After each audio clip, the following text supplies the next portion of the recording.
My name is Max. For today's video, meron tayong isi-setup na router. Ang brand niya ay Huawei BE3 na Wi-Fi 7. So ngayon, intro muna tayo.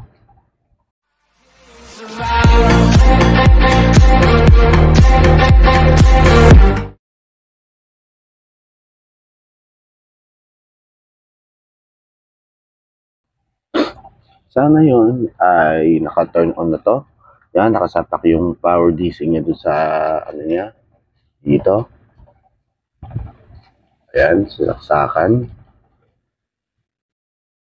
Ayan, may kulay puti. Ito yung cord. Tapos, need pala natin ng internet. Ito, from itong ISP. Yan. Isisaksak natin yung dito sa router, dito. Dito sa, ano niya, dito. Sa tabi ng button to, WPS. Ito. Pero kahit saan naman to, kasi parang naka-auto-detect na ang ato siya. Ayan. Mas maganda support niya mismo, yung 2.5 gigabit per second. Isasalpak natin dito. Yan. Yan, kulay pula siya. Kaya antayin natin maging puti, kulay dilaw. Ayan. Lalagyan naman natin dito siya.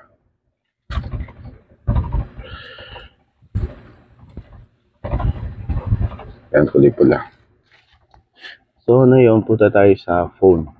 So, transition tayo sa phone. So, ito, nasa phone na tayo. So, punta tayo sa settings. And hanapin natin yung pangalan ng Wi-Fi na Huawei. Ito. Kaya kita nyo yung 7, no? Sa ano, connect tayo. Yan, direct tayo sa web page ni GUI ni Huawei. Ayan. I-check, pindutin yung naka-box para mag-check. Then, get started. Yung auto-update, manual tayo. Then, detect niya kung may internet. So, ang tingnan natin dito, magkulay dilaw siya. Ayan.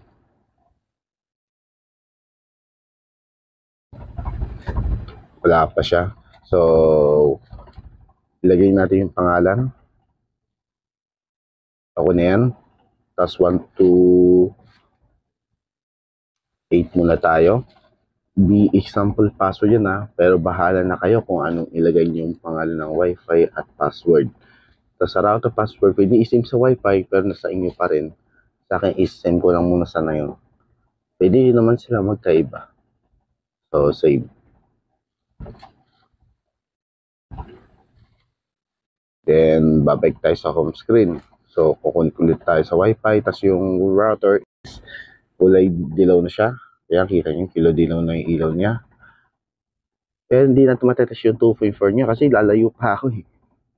Kasi naka-nagsama siya is 2.4 and 5 GHz is pinag-band steering niya. Parang hindi na siya mahiwalay. Di tulad ng Wi-Fi 6 nila, yung EX3. Yan. Password 1, 2, 3, 4, 5, 6, 7, 8. Then connect. Ang matatry lang natin dito ay yung speed test niya. Kay Converge. Ayan.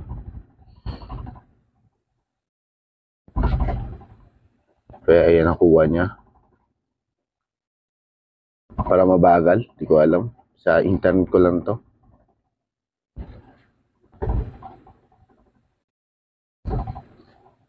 Hindi siya yung palo agad. Oh. So, ulitin natin. Second try. Speed test.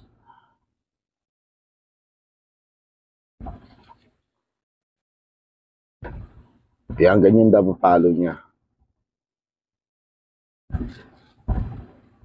Ayan.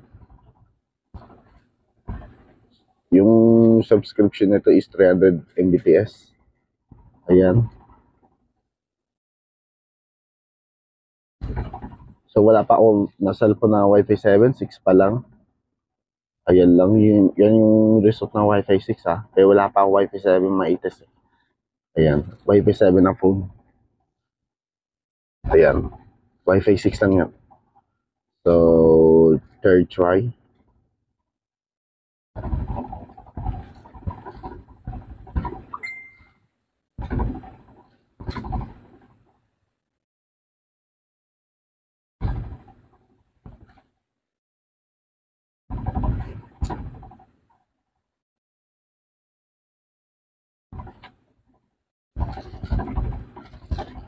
So, ayan.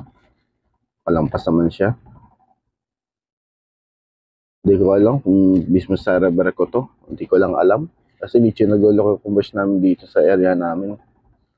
Ayan. Yan ang kuha niya eh. So, ito lang. So, paano tayo magpapayat ng password? Ayan, punta tayo sa URL, then itype nyo yung 192.168.3.1. So, papasok kayo sa login router password. So, nilagay nyo password kanina is delikay ko is 128. Ayan o. Then, say, login pala. Then, pindutin mo yung tatlong hamburger na yan. Ito parang dot yan. Desktop. Ayan, dito tayo sa desktop. Sa my network, yung IP address niya, yung Ethernet mode niya, may siya bridge mode, EP, static IP, NPPoE, and DSCP. Yan, NAT mode, symmetric or cone. Static DNS meron siya, VLAN. VLAN to sa mga provider internet. Not VLAN sa PIS Wi-Fi. Magkaiba yun. Ayan. Sa my router, ayan yung details ng router. Ayan. Then yung may device is yung mga nakakonect. Ayan. Ayun, 6 lang talaga siya. Wala pa Wi-Fi 7 na phone. Ayan. Then, sa Wi-Fi, basic settings na to, may siyang Wi-Fi band aggregation. Ayan. Then, prioritize 5 GHz.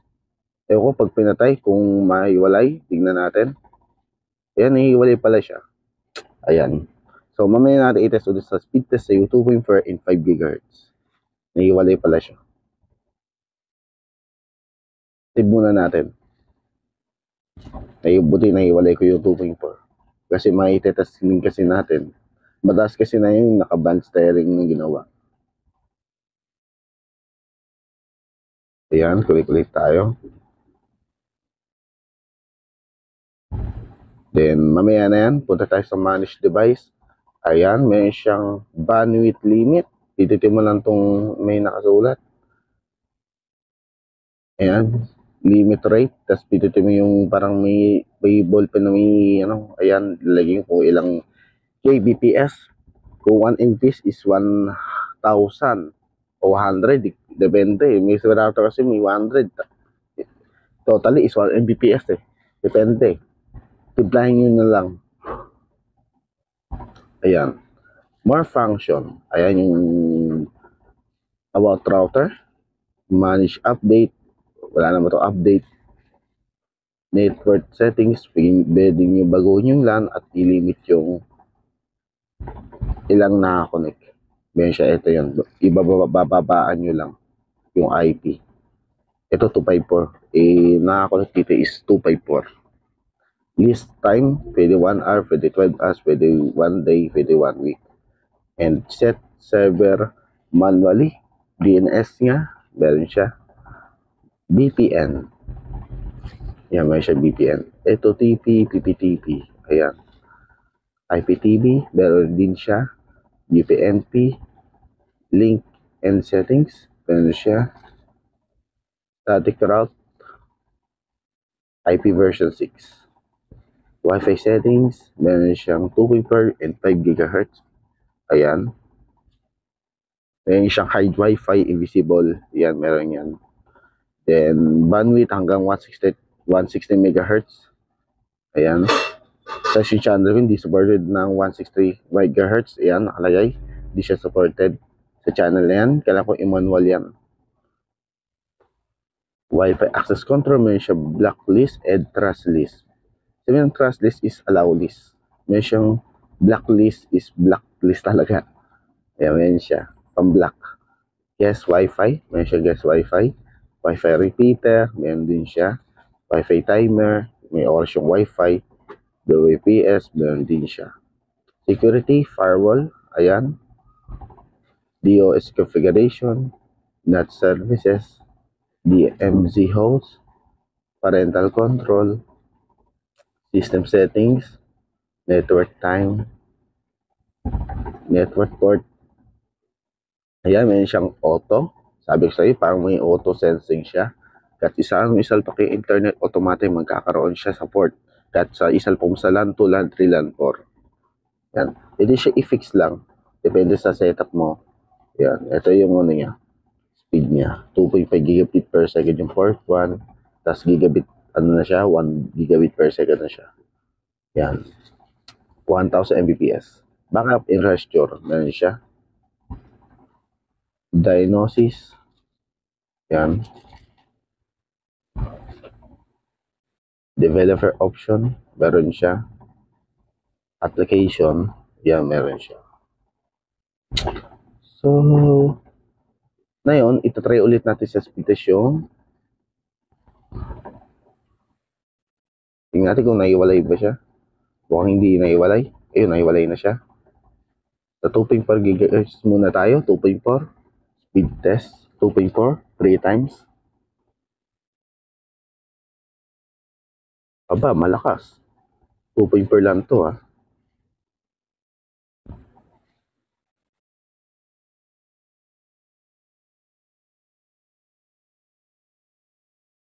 $2.4 lang to. Check natin. Wi-Fi 6 siya, 2.4. Ayan. Ayan nakuha niya. Second test tayo. Ayan. So, mga nalisin natin yung mga apps. Naka-apekto. Ayan. Second test.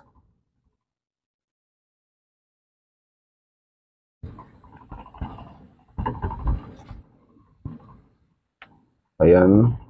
Medyo mataas yung ping niya.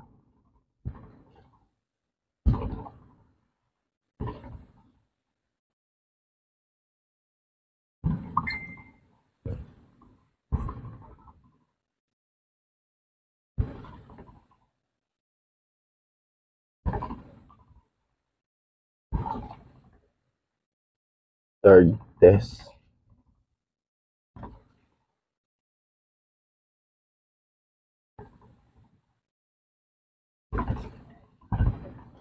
Yung server natin is Happy Bytes.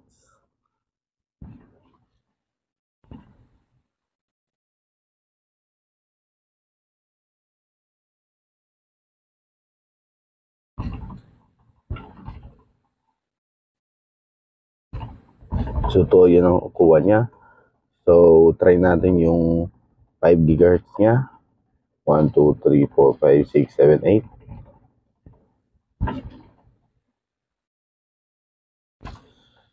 Ulitin natin yung speed test.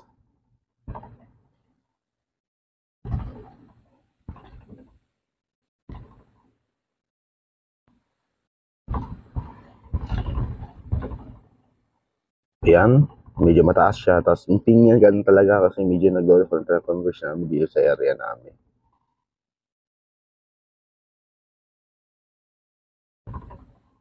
Malikot siya.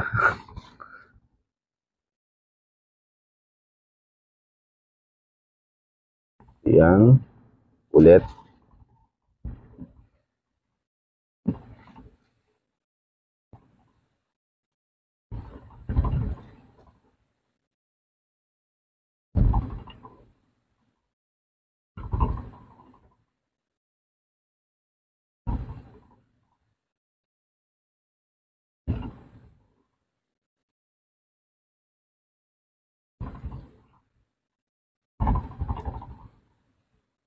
So, ayan lang kuha niya. Let's try.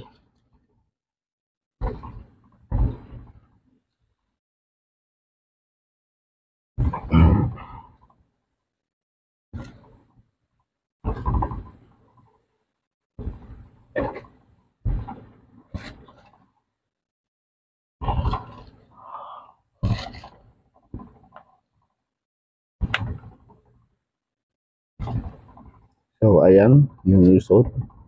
So, halimbawa, paano ako magpapalit ng pangalan at password? Punta tayo sa Google Chrome. Then, mobile lang tayo. Yan, ganyan lang, nakaganyan yung muna. Tapos, lagay mo yung password mo sa admin. Ginawa nyo kanina. Sa akin, 128. Then, log in. Then, Wi-Fi settings. Ayan, dito kayo magpapalit ng pangalan and password sa baba.